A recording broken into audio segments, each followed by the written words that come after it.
Oyoq qo'l revmatizm bo'lgan kasalliklarga chiroyli revmatizmga teng bo'ladi. Beringiz oldingizda mana bu yeringiz qayeringiz olishda qattiq. Bir siqim ramashka.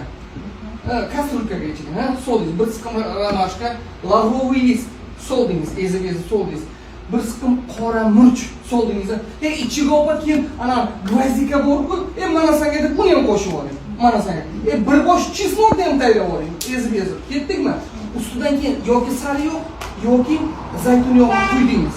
Quydingiz-a, quydilar zahamalari. Vo, quydingiz, ularga ozod suv soling. Masalan 200 gram. Salqin. Qaynating. Qaynatganingizdan keyin u suv buxlanib ketadi. Nima qoladi ichiga? Faqat mo'y qoladi va lavroy, list, ramashka, ana ularning hammasi mo'y taqib, qop-qoraga mo'y bo'ladi. Endi suv isparение bo'lguncha-da. Kelishdikmi? Suv qurib ketguncha. Ketdi, faqat mo'y o'zi qoladi. Qayeringiz og'riyotgan bo'lsa, beringizmi, qayer revmatizm surting. Surtingiz-a, surtgandan keyin folga bor-ku. Folga, ha? Folgani kechqurun o'rab qo'ying. Bari qizdirsin, beringiz og'riydimi, qayeringiz. Bari qizdirsin. Mana shuni takrorlab yuring. Keyin maza qilib yuborasiz. Kelishdikmi? Bo'ldi, konец связи.